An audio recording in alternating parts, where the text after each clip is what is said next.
5 വർഷം 10 വർഷം 15 വർഷം എടുക്കും. ഇത് പ്രൊമോഷൻ കിട്ടിയ ആളാണ്, അതാണ് ഞാൻ പറയാൻ കാരണം. ശരിയല്ലേ? 5-10 വർഷം കഴിയുമ്പോഴാണ് എന്ത് ചെയ്യുക, ജോലിയിൽ പ്രൊമോഷൻ കിട്ടുക. ആലോചിച്ച് നോക്കുക. അപ്പൊ എല്ലാവരും അവിടെ പ്രൊമോഷൻ കിട്ടി വരാൻ വേണ്ടി ഒരുപാട് ദിവസങ്ങൾ കാത്തിരിക്കണം. എല്ലാവർക്കും കിട്ടുമോ? ജോലി ചെയ്യുന്ന എല്ലാവർക്കും പ്രൊമോഷൻ കിട്ടുമോ? ഒരാൾ ഒരു കമ്പനി ജോലി കയറി, ഒരു വർക്കറായിട്ടാണ് കയറിയത്. അദ്ദേഹം അടുത്ത പ്രൊമോഷൻ എന്താണ്? സൂപ്പർവൈസർ അല്ലെ, അല്ലെങ്കിൽ ഫോർമാൻ.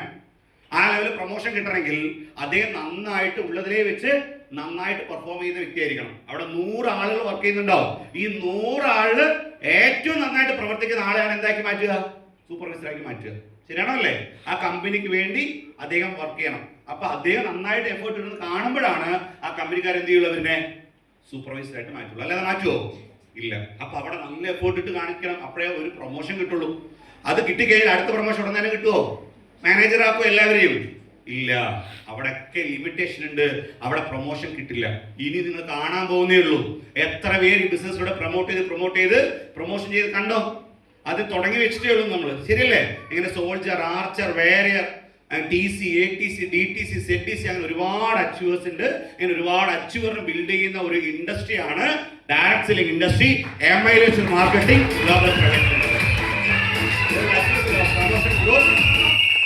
Promotion growth can happen in a month. ഇവിടെ മാസം പ്രൊമോഷൻ ആവാം. ഹലോ, എങ്ങനെയാ? മാസം പ്രൊമോഷൻ ആവണം.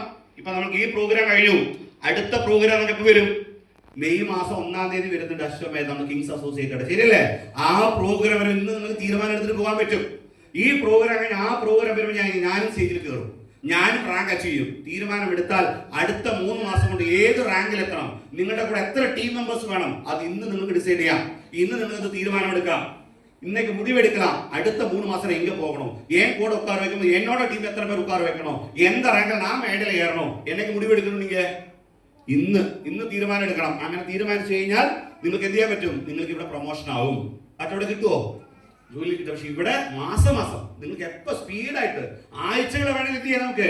കഴിഞ്ഞ ആഴ്ച സോൾജർ ഉണ്ടായിരുന്ന ആൾ ഈ ആഴ്ച ആർച്ചറായി, ഈ ആഴ്ച ആർച്ചറായി, അടുത്ത ആഴ്ച വേറൊരായി, പിന്നെ നോക്കുമ്പോൾ TC ആയി, ATC ആയി, പിന്നെ നമുക്ക് സൂട്ട് ഇട്ടിരിക്കുകയാണ്. കാണാറുണ്ടോ അല്ലേ? അപ്പൊ ഇങ്ങനെ പടപ്പടിയായിട്ട് എല്ലാവരും കൂടെ വളർന്നു വരുന്ന ഒരു സിസ്റ്റം ഉണ്ട്. ഇവിടെ പ്രൊമോഷൻ ഉണ്ട്, ടൈംസ് സോൾഡ് ഓഫ് സാലറി. അവിടെ എങ്ങനെ സാലറി തരുന്നത്? ഹലോ, நீங்க எவ்வளவு மணி நேரம் வேலை செஞ்சீங்களோ அதுக்கு தான் வருமானம். அதுக்கு மேல கிடைக்குமா? 8 മണിക്കൂർ പ്രവർത്തനം, 4 മണിക്കൂർ ചെയ്തു, ഹാഫ് ഡേ ലീവ് എടുത്തിട്ട് വന്നു, 8 മണിക്കൂർ സാലറി തരുമോ? ഇല്ല. കിട്ടുന്നത് എന്തിനാ? എത്ര മണിക്കൂർ വർക്ക് ചെയ്തു അത്രേ കിട്ടുള്ളൂ. ഇവിടെയോ? System builder royalty. എന്താണ്? ഇവിടെ ഒരു സിസ്റ്റം ബിൽഡ് ചെയ്താൽ മതി. എന്താണ് സിസ്റ്റം? നമ്മൾ സ്റ്റാർട്ട് ചെയ്തു, നമ്മളിവിടെ ഓർഗനൈസേഷൻ 1-ലും ഓർഗനൈസേഷൻ 2-ലും ഓരോ വ്യക്തികളെ കൊണ്ടുവന്നു. நம்ம ஆரம்பிச்சோம், நம்ம ஒரு மணில ஒரு வீட்டுல 2 பேரை பிசினஸ்ல கொண்டு வந்தோம். அந்த கொண்டு வந்த நபர் அவரு கேர் ஆஃப்ல புதிய நபரை கொண்டு வருவார். നമുക്ക് தெரியும் அவங்க யாருன்னு. സത്യം പറഞ്ഞാൽ ഇന്ന് ഈ പ്രോഗ്രാമിൽ ഇരിക്കുന്നവരിൽ പലർക്കും എന്നെ അറിയില്ല. ആദ്യമായിട്ട് കാണാൻ എത്ര പേരുണ്ട്? முதல் முறை என்ன பார்க்குற எத்தனை பேர் இருக்கு? எனக்கே தெரியாது. என்னோட டீம் அங்கங்கள் நீங்க எல்லாருமே டீம் மெம்பர்ஸ். ஸோ ரொம்ப ஹாப்பியா இருக்கு. இதுதான் இந்த பிசினஸோட സിസ്റ്റം. അത് ക്ലിയർ? ഞാൻ കൊണ്ടുവന്നതല്ല. കൊണ്ടുവന്നതാണോ? അല്ല.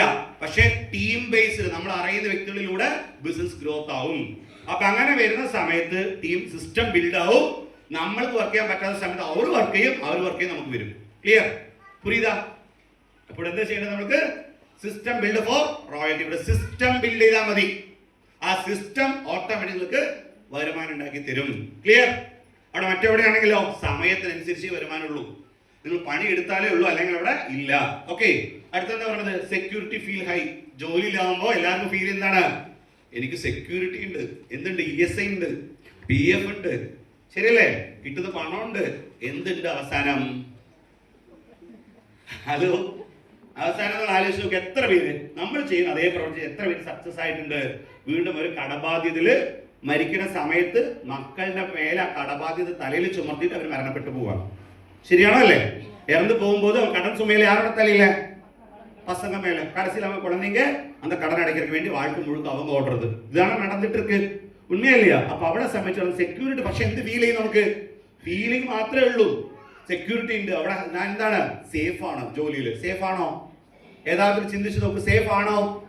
ഇല്ല, ടെമ്പററി ആണ്, അറിയുന്നില്ല. പക്ഷെ ഇവിടെയോ ഫ്രീഡം ബിക്കം റിയൽ. ഇവിടെ സ്വതന്ത്രരായിട്ട് ചെയ്യാൻ പറ്റുന്ന ബിസിനസ്സാണത്. ഇവിടെ എന്തുണ്ട്? നമുക്ക് സ്വതന്ത്രമായിട്ട് ചെയ്യാൻ പറ്റും.